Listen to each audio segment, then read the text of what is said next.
Assalamualaikum warahmatullahi wabarakatuh. Selamat pagi anak-anak. Baik, masih bersama saya Pak Afton Amruhuda. Sekarang kita akan belajar mengenai TIK, Teknologi, Informasi, dan Komunikasi. Baik, kemarin Bapak sudah kasih tugas ya. Yang belum mengerjakan tugas silahkan dikerjakan terlebih dahulu. Lalu, untuk minggu ini kita akan belajar mengenal icon-icon pada tab Insert. Nah, kita kemarin sudah belajar mengenai bagian-bagian Microsoft Word. Nah, sekarang kita akan belajar mengenal icon-icon pada tab Insert. Nah, tab Insert itu ada di sini. Ya, kemarin kan tab itu ada File, Home, Insert, Tag Layout, Reference, Mailing, Review, and View. Nah, sekarang kita akan belajar mengenai tab Insert. Tab Insert itu apa sih, Pak? Tab Insert adalah tab untuk menyisipkan apapun itu pada dokumen. Nah, untuk itu kita akan belajar untuk pertemuan minggu ini ya. Kita akan belajar mengenal icon-icon pada tab Insert. Nah, icon ini kan banyak ya di sini. Kita akan belajar yang beberapanya saja yang sudah Bapak jabarkan di sini. Nah, yang pertama kita akan belajar mengenai tabel. Tabel ini gambarnya, ini ikonnya. Letaknya ada di sini, ini tabel. Nah, gunanya untuk apa, Pak? Gunanya untuk menyisipkan tabel pada halaman dokumen. Contoh ya, di sini. Bapak pengen isi tabel nih. Di sini nanti Bapak pengen isi tabel nih misalnya ini ini 2x1, ini 3x1. Kalau biasanya tabel itu kan nomor, nama, bisa jadi kelas, bisa jadi tanda tangan langsung bisa. Misalnya di sini Bapak kasih 4 kolom. Ini bisa kasih kita nomor, ini nama, bisa di sini kasih kelasnya, bisa di sini kasih tanda tangan. Jadilah itu absen. Nah, itu gunanya untuk menyisipkan tabel. Nah, lanjut. Lalu ada icon pictures. Lihatnya di sini. Ini ada di grup ilustrasi. Grup itu apa? Grup itu adalah perintah yang hampir sama. Jadi di ilustrasi ini ada pictures, clip art, save, smart art, chart, sama screenshot yang mempunyai fungsi yang hampir sama. Yuk, kita bahas satu-satu ya. Yang pertama ada pictures. Nih, pictures itu gunanya untuk apa, Pak? Untuk menyisipkan gambar yang berasal dari file yang telah disimpan di komputer. Bisa kita menyisipkan itu file berupa foto. Misalnya kita mau ambil foto nih. Kita klik ini, foto, insert, dan keluar itu fotonya. Seperti itu. Nanti lebih lanjutnya akan Bapak bahas itu di bab selanjutnya. Nanti akan bagaimana sih Pak masukkan pictures, bagaimana Pak memasukkan clip art seperti itu. Yang lalu setelah pictures akan ada clip art. Clip art ini ikonnya letaknya di sini.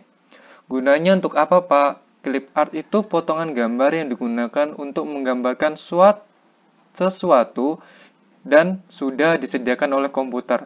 Nah, pictures ini kan bisa kita bedanya sama picture sama clip art ya. Kalau pictures itu gambarnya bisa kita olah. Gambarnya itu bisa sesuai harapan kita misalnya. Pak, saya mau nyisipkan foto saya, Pak.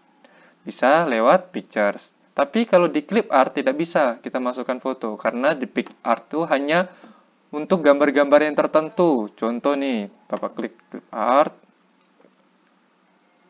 Nah, hanya untuk foto-foto tertentu. Nah, foto yang seperti ini. Gambar-gambar ya, Bu. Maaf, bukan foto, gambar.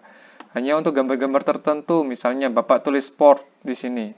Kategorinya sport. Sport itu kan olahraga tuh.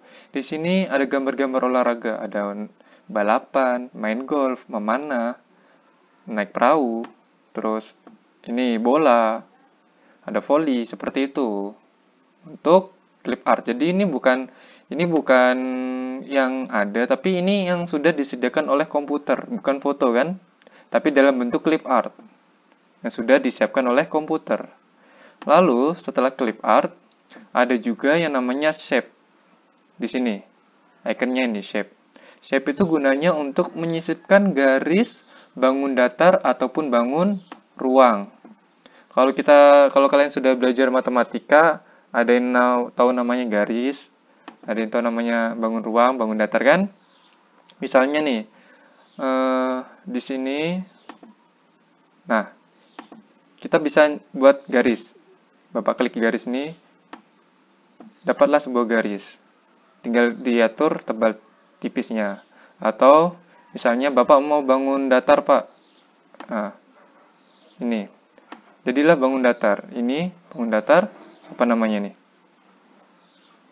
Ya, persegi panjang. Pak, saya mau yang lain, Pak. Segitiga misalnya. Dapatlah segitiga. Nah, seperti itu. Jadi, shape itu gunanya untuk menyisipkan gambar. Gambar berupa garis, bangun datar, ataupun bangun ruang. Kalau bangun ruang tuh contohnya seperti kubus, lalu balok, seperti itu bisa. Lalu selanjutnya ada namanya Smart Art. Smart Art. Nah, ikonnya seperti ini. Untuk menyisipkan berbagai macam diagram dengan tampilan yang menarik. Oke, kita kasih contoh di sini Smart Art. Kita klik Smart Art-nya. Nah, di sini nih bisa list.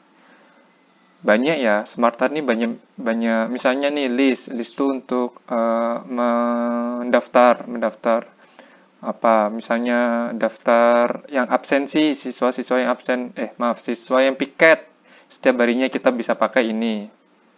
Atau kita bisa pakai ini, absen misalnya piket misalnya piket hari Senin, namanya ini. Piket hari kita masukkan coba ya. Nah, seperti ini. Misalnya piket hari Senin, itu di sini Senin, tulis Senin. Terus ini namanya siapa? Selasa, namanya siapa? Yang Rabu, piketnya siapa aja? Bisa nggak Pak ditambah? Bisa. Nah, tapi kita nggak membahas yang ini, jadi kita next saja. Untuk Smart ini akan kita bahas di bab 3. Jadi di sini Bapak cuma mengenalkan ya. Tab insert isinya apa saja. Tapi untuk bab selanjutnya baru nanti kita bahas bagaimana sih Pak menggunakan tab insert seperti itu. Lalu ada yang namanya chart. Ini, ikonnya ini. Menyisipkan berbagai macam bentuk grafik pada halaman dokumen. Kita contoh, kita klik di sini. Nah, di sini ada kolom, ada diagram kolom, diagram garis, ada diagram pie ini diagram lingkaran, ada tentang diagram bar, area, banyak. Ada yang seperti ini. Nih, jadi diagram di sini chartnya dalam bentuk banyak. Mungkin yang kalian tahu mungkin di sini hanya kolom atau diagram batang, ada diagram garis, ada diagram lingkaran. Oke. Selanjutnya, setelah chart ada namanya text box. Text box itu gunanya adalah kotak yang dapat disisipkan pada setiap halaman. Logonya nih, text box. Bapak klik. Dan kita dikasih pilihan. Nah, ini dia. Biasanya text box ini digunakan untuk tanda tangan. Misalnya nih, tanda tangannya guru. Kasih tengah, enter. Terus Afton Amru Huda SPD.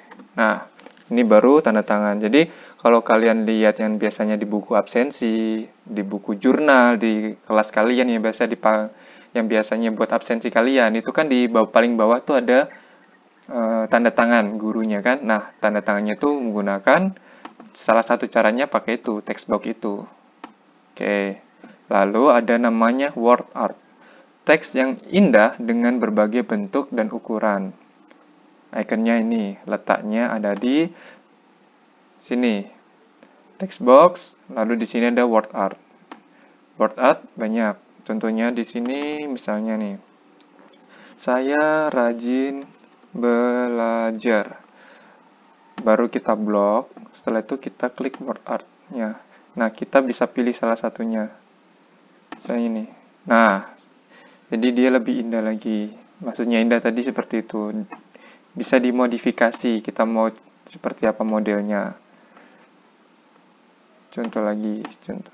Atau kita bisa cari yang lain. Word art tuh banyak ya. Ini, di sini ada word art style. Berbagai macam. Ada yang ini, ada yang hitam, ada yang biru, seperti itu. Pak, ini sudah paten kah Pak? Bisa dimodifikasi. Nah, tapi nanti di pertemuan berikutnya baru kita belajar lebih dalam ya. Lalu yang terakhir ada equation dan simbol. Ini equation, yang ini simbol. Jangan dibalik ya. Ini equation, ini simbol. Letaknya ada di ujung. Nih. Ini equation, ini simbol. Pertama kita bahas equation. Equation itu apa, Pak? Untuk menyisipkan rumus. Rumus apa? Bisa jadi rumus matematika. Oke, contoh nih. Bapak equation.